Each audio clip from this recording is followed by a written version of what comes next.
everyone, welcome to the channel. So this video is the first in a series which is designed to help you make your way into getting into VBA. So this is an ideal course if you literally know nothing about VBA and you just want to be able to get started with how to do code and that sort of thing. And this particular series is designed really to keep the information to a minimum, to make it as understandable as possible. And I've tried to keep the detail as simple as possible.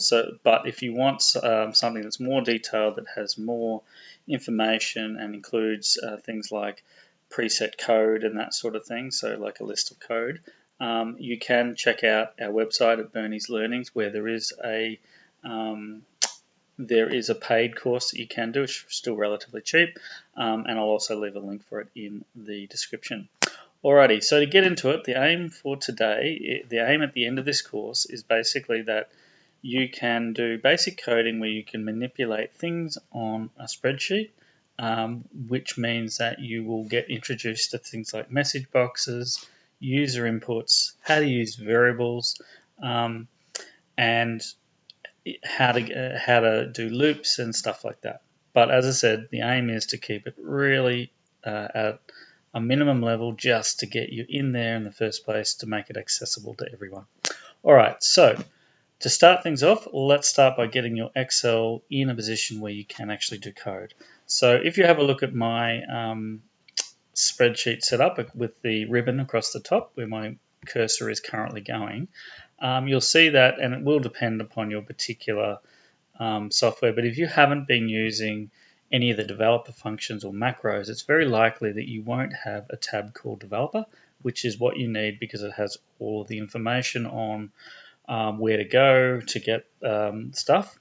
Okay, so first thing is we want to make that appear. So what you need to do is go down to options, okay, and you can see customize ribbon, and you'll see click developer.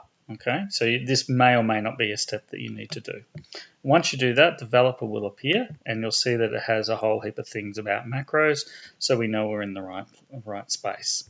Okay, so the next step we want to do is when we're saving our Word document that we're working, and it's a good idea when you're starting on early on just to have one file that you're doing all your coding in, because you'll build up code that is useful and you can reuse as you go along.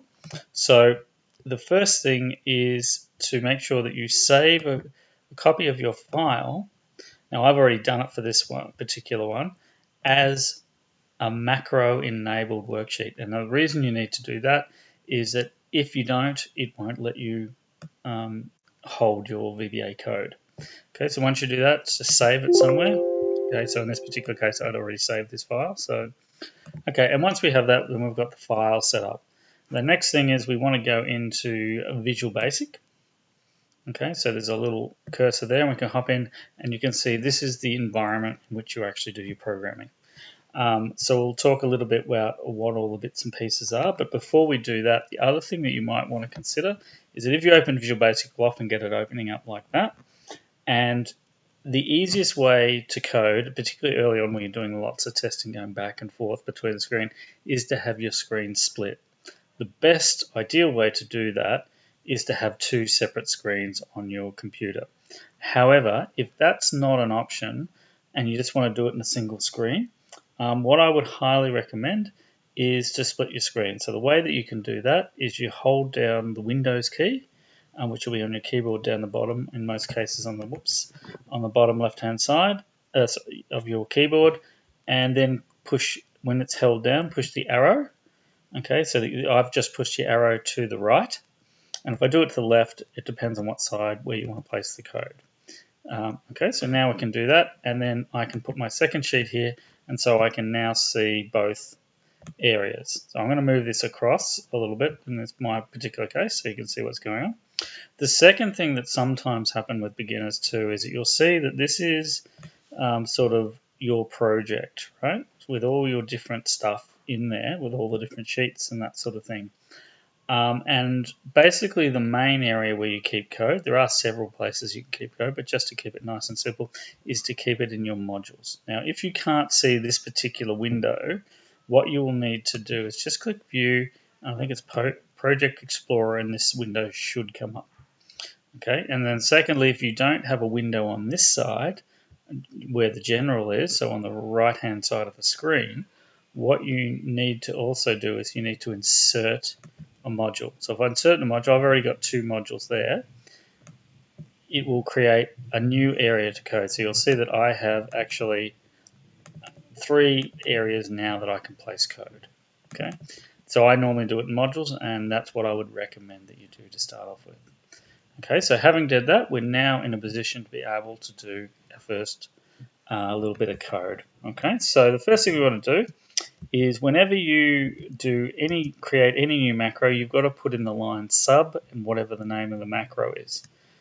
Now I'm going to put in my first macro. Okay, and if I click return, it puts n sub at the end. So what sub stands for is subroutine. So just a little program basically. Now when you're putting in the name, one of the things you cannot do is you cannot put spaces in. So I've just put a space in intentionally, and you'll see that it says I'm not happy. So it needs to be continuous. So you can do things like have underscores, and that will be fine. So you could do something like my first macro, and that will be absolutely fine. But when you're doing your coding, what you want to do is you want to try to put in something that makes sense, because you'll end up with a big long list of these things, and it just makes it easy to find the code. Okay, so once we have that, the first thing we're going to learn to do is to produce a message box. So a message box is useful for a couple of reasons. One, for sending messages to the user, and secondly is because it's very handy for debugging code. Okay, so message box. Okay, so that's the command. And let's say we just want to put in a little text like hello world, for example. World, not work. What I need to do to get, whenever it's text, is I need to place talking marks around the code. If I click return, then I have my first line of code. So now to run the code, what we can do, and when we're in, is basically just as long as you've got your cursor somewhere in the code that you want to run, okay, and then you can click play. Okay, and you'll see that it produces a message box with that message in it. Okay, now if we want to document our code, because particularly early on, you may not remember certain commands and that sort of thing, you can leave comments in there that will make it easy to document. So the way that you do that is with a comma, and then put in whatever the message is. So I might put in command for message box for text. Okay, and once I've done that, when I push the return button, it should turn green, and that green is an indicator that you can leave that message in and it won't be acted upon as far as VBA is concerned. It just ignores that line.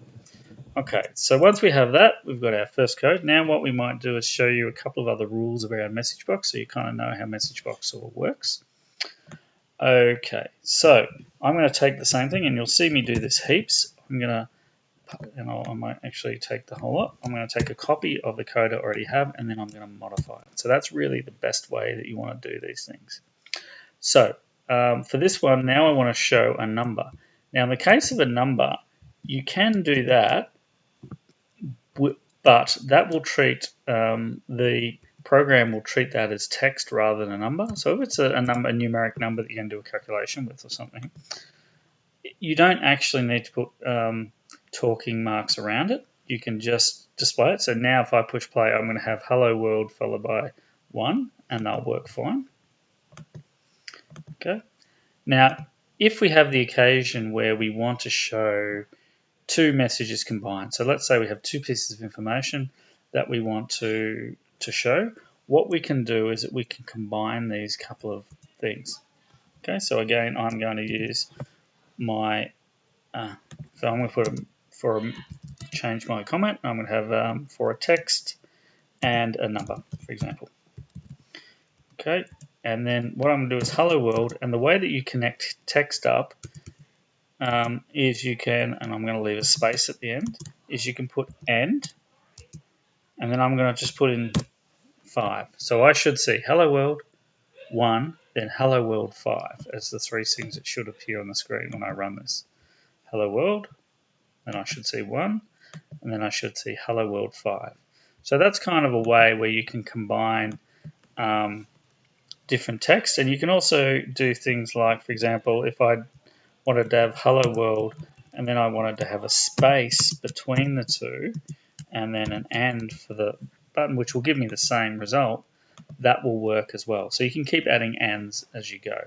Okay, so that's basically how the message box works. So that's a pretty straightforward command to start off with. Not that exciting, but bear with us because within a couple of lessons you will start to see the value of all of these things as we go along. Okay, so the second thing we want to make sure that you guys know how to do is reference things on the spreadsheet. So we want you to be able to put values onto the spreadsheet and show values from the spreadsheet. So I'm going to create another subroutine. So you can do this, you can have multiple subroutines in the one module. That's not a problem at all. So we put second, I'll call this one, whoops, gotta learn to spell, second macro. Okay, so what we want to do then is what we'll do is we'll basically get the programming to put a value into cell A1. Now the way that we do that, and there is with Excel many different ways that you can do it. I'm going to show you only 2 today, just to keep it nice and simple. So we can put in worksheet and the name of the sheet. Okay. And we can put in range and the name of the cell. Now the reason we put in the sheet is that if we don't put the sheet in, it's not specific enough. Okay, and then the last thing we're going to put equals. So sometimes on the screen when I film these things, the equals doesn't come out, so it's actually an equal sign there. And then I'm going to put in the value of 2. Okay, so that means that I'm assigning the value of sheet 1, A1, which is where the cursor is over here, to the value of 2. So if I run my code now, 2 appears in the screen. And hopefully that kind of makes sense. Okay, so the next thing we're going to do, and this will be the last thing we do today, just to keep these lessons in bite-sized chunks, is that we want to then be able to display that value in a message box. So we want to make sure that works. So if we can use our command here, okay, so we can reuse the code, and this time we can say something like the value of cell A1 is space. We don't need, okay, and then we've got our end, okay, and then we can use the cell reference again. The cell reference, I don't want to type all this in, so I'm just going to copy it and I'm going to paste it.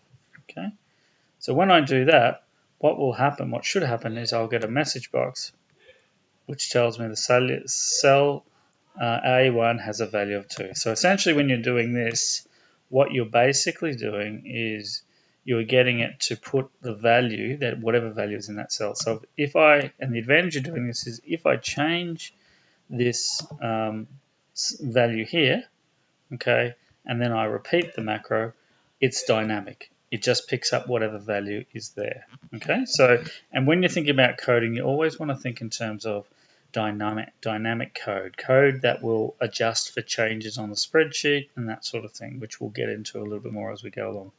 Now, the very last thing that we will show you is that there are always multiple ways to do these things. I'm only showing you one just to keep it, but in this particular case, I'm going to show you a second way to do it.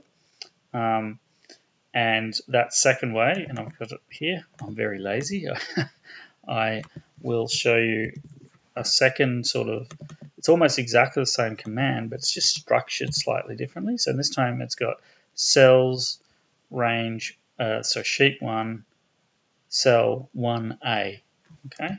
And that means the same as cell A1, okay? And this time I'll put the value in 8. And so what will happen in this macro is it'll assign the value 6, which will then be changed to 8, which will then display the value of 8. Okay. So with your coding, what you want to do is you want to make sure that you keep all this coding, and piece by piece you'll build up things as you go along. Now, this first module, very slow, very basic. You walk away from this and say, okay, great, I can do a macro, but I really can't do much with it. You'll be amazed how much it changes within a matter of a lesson or two.